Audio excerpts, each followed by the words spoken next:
मेरे प्रिय दर्शकों नमस्कार। ऋषु ज्योतिष में आपका स्वागत है। दर्शकों, ऋषु ज्योतिष समय समय पर आपका मार्गदर्शन करता रहा है। ऋषु ज्योतिष आपके द्वारा दी हुई परेशानियों का कुंडली बना करके वीडियो बना करके आपका मार्गदर्शन करता है। मैं हमेशा हर वीडियो में बताता हूं, आप ऋषु ज्योतिष चैनल से जुड़िए। आपको जो भी प्रॉब्लम आती है, आपके बच्चों की है या किसी की है, भाई की है, दोस्त की है, तो आप कमेंट बॉक्स में लिख दीजिए। मैं उस समस्या से लेकर के आपका वीडियो अवश्य बना करके आपका भी मार्गदर्शन करूंगा और बाकी लोगों का भी मार्गदर्शन होगा। एक या दो समस्याओं के लिए वीडियो बनाया जा सकता है, संपूर्ण कुंडली के लिए तो मैं पत्रिका हाथ से लिखता हूं।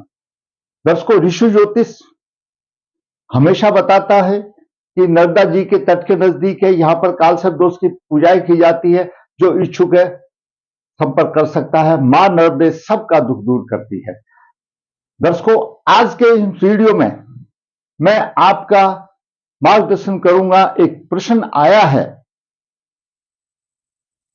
जिसकी आयु भी अभी काफी हो गई है, 1978 का जन्म है उसका, और शिक्षा में पेशे से वह वकील है, लेकिन अभी तक विवाह नहीं हुआ।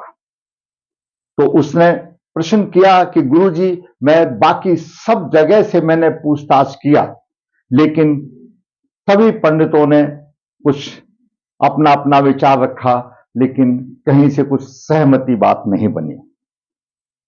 जातक ने अपना जन्म रात को 10:56 पर बताया।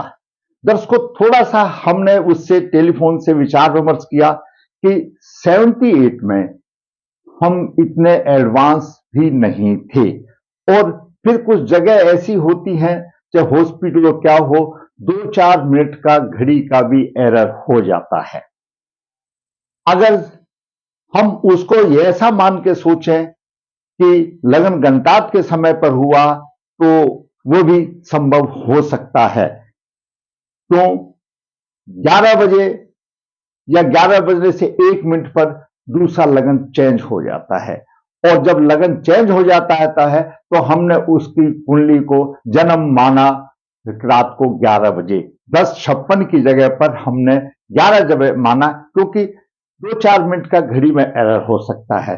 हो सकता है जो हम आज उसकी कुंडली का विश्लेषण थोड़ा सा ग्रहों के हिसाब से करेंगे, अगर उसकी अनुकूलता होगी तो उसका मार्गदर्शन होगा, नहीं तो फिर कभी कोई बात नहीं।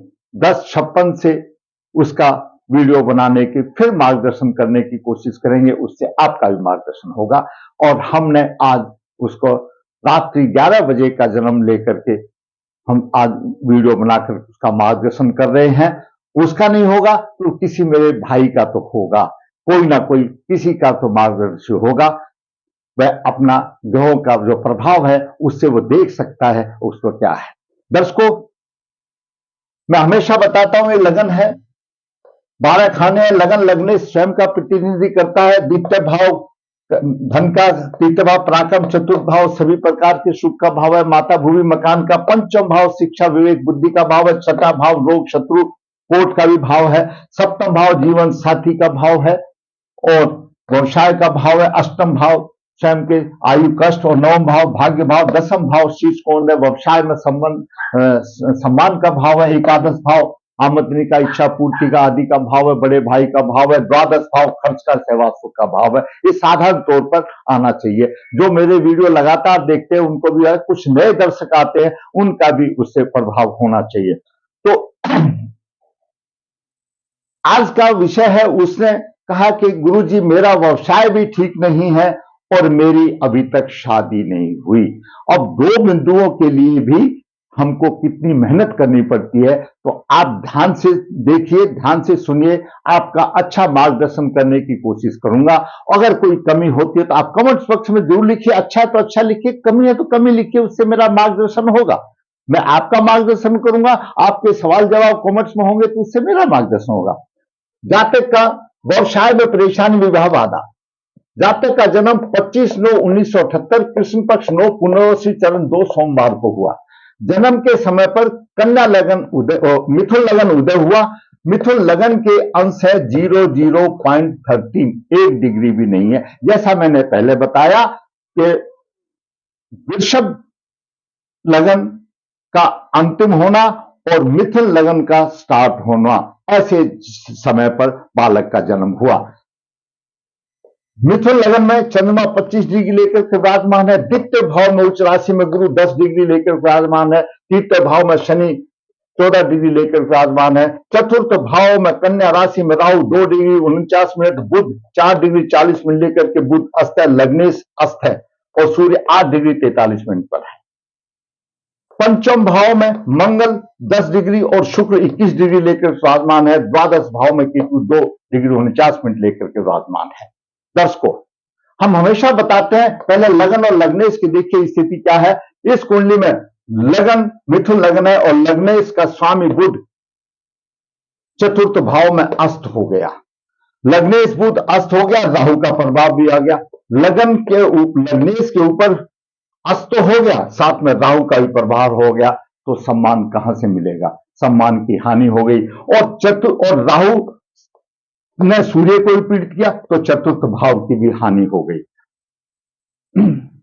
चतुर्थ भाव पीड़ित, सुख की आशा नहीं। जब चतुर्थ भाव पीड़ित हो गया तो सुख की आशा नहीं। अगला है सप्तमेश दशमेश गुरु केंद्रापति दोषी। गुरु यहां पर मिथुन लगन में सप्तम भाव का स्वामी है और दसम भाव का स्वामी है और केंद्रापति दोषी है। और गुरु को दो केंद्रों का स्वामी होने से केंद्रापति दोषी प्रबल हो जाता है और वह गुरु फल देने में सक्षम नहीं होता, पूर्ण फल देने में सक्षम नहीं होता, तो केंद्रापति दोषी आ गया। शुक्र और मंगल की युति। 10 को आपका लगन कोई भी होने दो, आपका लगन कोई भी होने दो, शुक्र और मंगल की युति पंचम भाव में, सप्तम भाव में, नवम भाव में हो और पाप प्रभाव में हो तो विवाह में प्रबल बाधा आती है। और अगर ध्यान नहीं दिया तो ऐसा जातक अभावित भी रह सकता है, विवाह नहीं होता।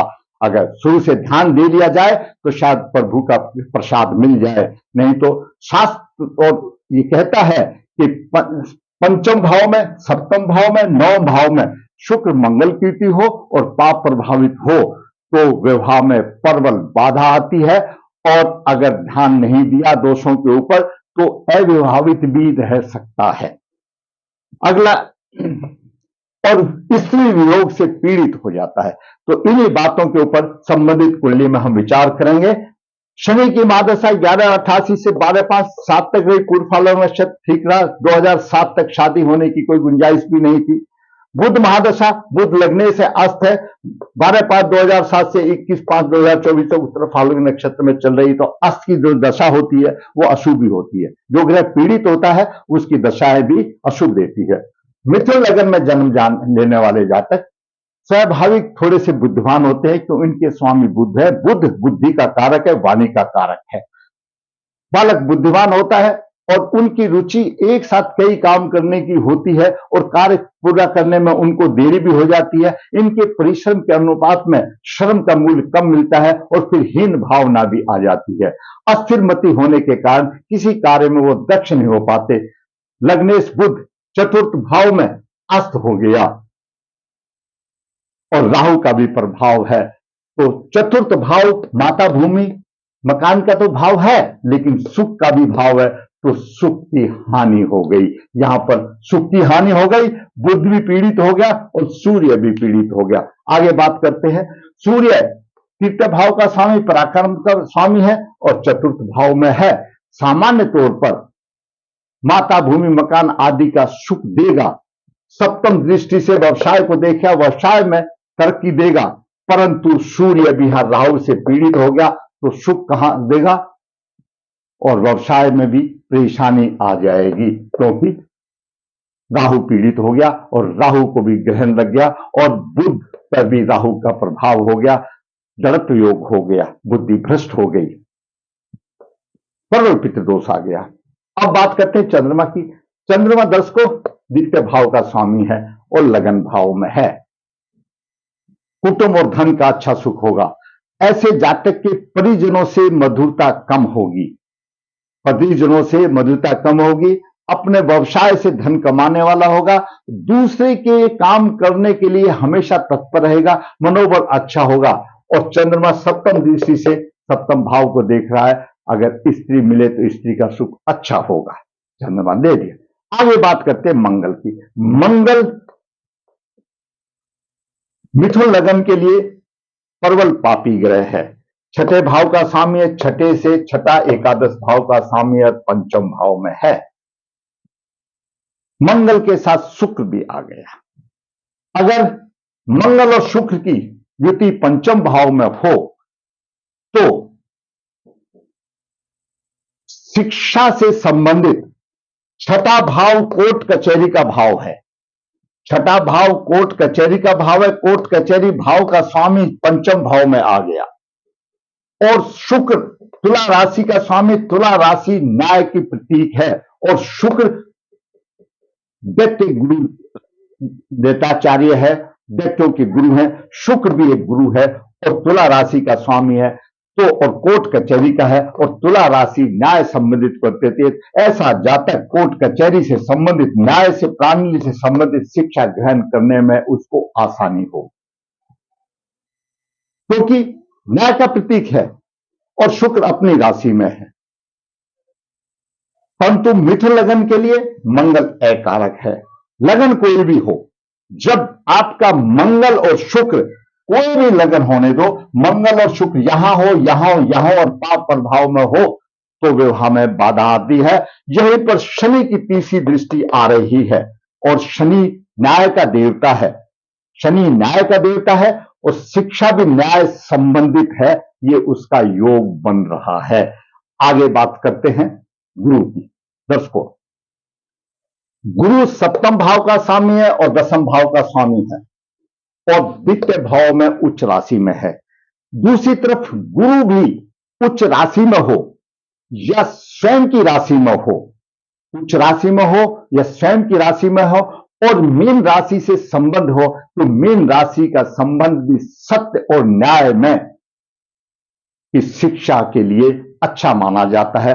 गुरु का बलवान होना चाहिए। गुरु तो बलवान तो है, केंद्र दोषी में हो गया, और गुरु की नवम दृष्टि मीन राशि पर बजा रही है। मीन राशि कर्म का भाव है। यह भी इंगित करता है कि ऐसा जातक न्याय संबंधी और सम्मान में अपना न्यायपालिका में आजीविका बना सकता है। और छठा भाव कोर्ट कचहरी का है, छठा भाव कोर्ट कचहरी का है, और गुरु का संबंध छठे भाव से हो तो ऐसा जातक कोर्ट कचहरी न्याय संबंधित से आजीविका कमा सकता है, और ऐसा जातक का ग्रह योग बन रहा है। तो और जातक में एमए करके उसने एलएलबी की परीक्षा पास की, जातक एक वकील बन गया कि ये योग उसको एक वकील, सफल वकील बनाने के योग बन रहे हैं। यहां बात आई है शिक्षा के। जातक का मामा पक्ष अच्छा होगा और शत्रु पर विजय होगा, पंचम और सप्तम दृष्टि से, नीच दृष्टि से यहां पर देख रहा है, जीवन में कष्ट का वातावरण बनेगा। अष्ट और नवम दृष्टि से अपने भाव को देख रहा है, अपने भाव को देख रहा है। व्यवसाय में उसको अच्छी तरक्की देनी चाहिए, अच्छा देना चाहिए, लेकिन गुरु नहीं कर पा रहा, क्योंकि गुरु दो केंद्रों का स्वामी केंद्राधिपति दोषी है। जब तो उसका दोष भंग नहीं होगा तो उसको व्यवसाय में सफलता नहीं मिलेगी, व्यवसाय कमजोर होगा, क्योंकि उसका दोष भंग नहीं हो रहा है। उसके लिए नारायण बलि श्राद्ध पितृदोष निकालना पड़ेगा। पूर्व जन्म के कर्मों के आधार पर गुरु की ऐसी स्थिति बनी कि व्यवसाय में लटक गया। अब बात करते हैं शनि की। शनि न्याय का देवता है। तीसरी दृष्टि, उच्च दृष्टि पंचम भाव पर है। पंचम भाव में कोर्ट का स्वामी भी मंगल आ गया। पंचम भाव में न्याय प्रणाली का, तुला राशि का स्वामी शुक्र भी आ गया और न्याय का देवता भी आ गया। तो भाई न्याय से संबंधित शिक्षा के रुझान अधिक हो रहे हैं। ऐसे जातक के न्याय से संबंधित शिक्षा के रुझान अधिक हो रहे हैं। शनि की सप्तम दृष्टि भाग्य भाव पर पड़ रही है, भाग्य को ऊंचा उठा रहा है। और शनि दसम दृष्टि से द्वादश भाव को देख रहा है, खर्चा अधिक कर रहा है। आलसी कुछ हो सकता है, आलसी कुछ हो सकता है क्योंकि पराक्रम की यहां पर हानि हो रही है और क्योंकि शत्रु राशि में है। वैसे गर्म ग्रह, उग्र ग्रह तीर्थ भाव में प्रबल पराक्रमी होते हैं, लेकिन शत्रु राशि की वजह से यहां पर दिक्कत आ रही है। आलसी हो सकता है, परंतु भाग की वृद्धि होगी, कठिनाई और दशम दृष्टि से खर्चा अधिक हो जाएगा। अब बात करते हैं राहु की। दर्शकों, राहु चतुर्थ भाव में है। माता, भूमि, मकान के सुख में कमी, असंतोष, घरेलू सुख की शांति में कमी। पंचम दृष्टि यहां से अष्टम भाव को देख रहा है। पंचम दृष्टि से अष्टम भाव को देख रहा है राहु, तो परेशानी देगा। सप्तम दृष्टि से व्यवसाय भाव को देख रहा है, व्यवसाय को कमजोर देगा। जीवन में कष्ट यहां पर दे दिया, व्यवसाय को कमजोर यहां से कर दिया, और नवम दृष्टि से खर्च को दे रहा है, यहां पर खर्च भी हो गया। और ये खर्च का भाव ना कि खर्च का ही है, सहवास सुख का भी भाव है। यहां पर राहु और शनि का प्रभाव मिश्रित आ रहा है, तो कहीं ना कहीं सहवास सुख में भी कमी दे सकता है। अब बात करते हैं केतु की। केतु दर्शकों दशम भाव में है। व्यवसाय में परेशानी, अस्थिरता, कठिन परिश्रम, धन की हानि। पंचम दृष्टि से धन की हानि। गुरु पर प्रभाव है केतु का, गुरु भी कहीं ना कहीं थोड़ा बहुत प्रभावित है। 10 डिग्री है, 2 डिग्री, 3 डिग्री है, तो 10-12 डिग्री तक होता है। यहां पर गुरु पर भी केतु का प्रभाव है, तो थोड़ा सा टांग खींच रहा है धन में भी। सप्तम दृष्टि से चतुर्थ भाव को देख रहा है, घरेलू सुखों की कमी आ रही है। नवम दृष्टि से यहां पर नवम भाव को देख छठे भाव को देख रहा है, शत्रु का शमन होगा। तो ये मैंने ग्रहों की स्थिति बताई। जातक की इस ग्रहों की स्थिति के अनुसार जातक के जन्म के टाइम में थोड़ा सा कंफ्यूजन है, क्योंकि लगन बदली हो रहा है, लेकिन जातक एक वकील बन गया तो वकील के सारे ही गुण उसमें आ गए हैं। और जातक का विवाह नहीं हो रहा, 78, 22 और 23, 45 साल हो गए, तो विवाह बंधक ये मंगल और शुक्र शनि की दृष्टि यहां पर आ गई। ये ऐसा योग ज्योतिष में है कि पंचम भाव में, सप्तम भाव में, नवम भाव में मंगल और शुक्र की युति हो और पाप प्रभावित हो तो विवाह में प्रबल बाधा आती है और अविवाहित भी रह सकता है। ये सूत्र है ज्योतिष का। लेकिन अगर शुरू से अगर ध्यान दिया जाए तो अपनी अपनी श्रद्धाएं कुछ हो सकते हैं। यहां पर प्रबल पितृदोष हो गया, पितृदोष निवारण करना चाहिए। बुध राहु का जड़ते योग भूमि का निकालना चाहिए, और सूर्य राहु का ग्रहण योग की शांति कराना चाहिए। केतु का प्रभाव बुरी पर है, इसकी शांति निकालनी चाहिए, शांति कराना चाहिए। और जातक को अगर उसका ग्रहों के प्रभाव के अनुसार उसके अगर वो अनुरूप होता है तो रतन भी धारण करना चाहिए। बुध का रतन जातक को धारण करना चाहिए। और ऐसे जातक को विवाह से पहले अर्क विवाह कर दे। तो ज्योतिष शास्त्र कहता है कि विवाह में बाधा आती है, जिसकी भी विवाह में बाधा आ रही है, हमने अपने अनुभव में पाया है, उसकी कन्या है तो उसका कुंभ विवाह कर दो, और पुरुष है तो अर्क विवाह कर दो। दोष निवारण करने के बाद, दोष निवारण के बाद कर दो, तो किसी हद तक जो परेशानी है वो कम हो जाती है। और कुछ केसों में ऐसा भी देखा गया कि विवाह हो जाता है। तो ऐसे जातकों को कर लेना चाहिए। हम हमेशा बताते हैं कि हम मनुष्य योनि में आए हैं, भगवान ने हाथ पैर दिए हैं जो कि हम कुछ कर सकते हैं, तो अपने लिए कुछ कर लेना ही अच्छी बात है। दर्शकों, लग्नेश बुध और राहु का प्रभाव मैंने बता दिया, व्यवसाय में परेशानी मैंने आपको व्यवस्थित बता दी, गुरु केदार दोषी बता दिया, और विवाह की बाधा का मैंने बता दिया, और साथ में उपाय भी बता दिया। तो ऐसे जातक को कर लेना चाहिए था, लेकिन भगवान को मंजूर नहीं है, क्योंकि कर तो वो लेगा ना जब भगवान उसकी बुद्धि फेरेगा, उसके पूर्व जन्म के कष्टों को निवारेगा, तब तो करेगा। और नहीं तो अभी आप देखिए 22 और 23, 45 साल का हो गया। मेरे को 2 दिन पहले ही उसने बताया, मैंने बाकी सबका छोड़ करके मैंने सोचा कि मैं पहले इसका वीडियो बना करके बेचारे का मार्गदर्शन करने की कोशिश करूं, ताकि मेरा भी ज्ञान की वृद्धि हो। भाई जितना कुंडली देखूंगा, जितना देखूंगा उतना मेरा भी ज्ञान बढ़ेगा, आपका भी मार्गदर्शन होगा। तो अगर जिसका प्रभु ने करना होता है तो और जल्दी कर सकता है, लेकिन चलो फिर भी ठीक है, लेट आए दुरुस्त आए। अगर जहां तक चाहता है तो अपना उपाय कर ले, हो सकता है कुछ समझ जाए। दर्शकों, मैंने एक शिक्षित पुरुष का, जिसके की प्रबल बाधा है, व्यवसाय में बाधा है और विवाह में बाधा है, उसका शास्त्रों के अनुसार एक एक स्टेप बाय अनुभव के आधार पर आपका मार्गदर्शन किया। अगर आप समझते हैं कि किसी होनहार युवक के भी हो सकते हैं, वो तो 78 का है, कुछ हमारे भावी जनरेशन 20-25 साल के भी हो सकते हैं, तो आप समय से सुधर जाइए। समय से सुधर जाइए मतलब समझ जाइए, अपने ग्रहों को देख लीजिए और उचित समय पर उपाय कर लीजिए। हो सकता है आपकी नैया पार हो जाए। दर्शकों, मैंने अपने ज्ञान शास्त्रों के अनुसार आपका मार्गदर्शन करने की कोशिश की। आप समझते हैं ये वीडियो अच्छा है, किसी का मार्गदर्शन कर सकता है, तो लाइक करें, शेयर करें। और दोस्तों, जिसने मेरा चैनल सब्सक्राइब नहीं किया, मैं कहूंगा कि अगर आपको अच्छा लगा है तो जुड़ जाइए मेरे चैनल पर, लिख दीजिए अपनी प्रॉब्लम। मैं सबके भी समय समय जैसे जैसे आपको वीडियो बना करके मार्गदर्शन करता रहूंगा। हमेशा बताता हूं, नया भाव के लिए गुणमिलान बिना किसी शुल्क के लिए भेजता हूं, आसान करने के लिए। जुड़कर ऋषि ज्योतिष चैनल पर जुड़ने के लिए हाथ से पत्रिका लिखता हूं, निचोड़ देता हूं, जुड़कर ऋषि ज्योतिष पर बने रहने के लिए। आपकी प्रॉब्लम के द्वारा वीडियो बनाता हूं, जुड़ जाइए ऋषि ज्योतिष से। अगर चाहते हैं तो अवश्य मैं आपका वीडियो बना करके मार्गदर्शन भी करूंगा। मेरी तो यही इच्छा रहती है कि आप मेरा वीडियो को लाइक करें, शेयर करें, और जिसने सब्सक्राइब किया सब्सक्राइब करें, ताकि मेरा मनोबल भी ऊंचा हो और मैं वास्तविक पुलिया बना करके आपका मार्गदर्शन इसी प्रकार करता रहूं। धन्यवाद।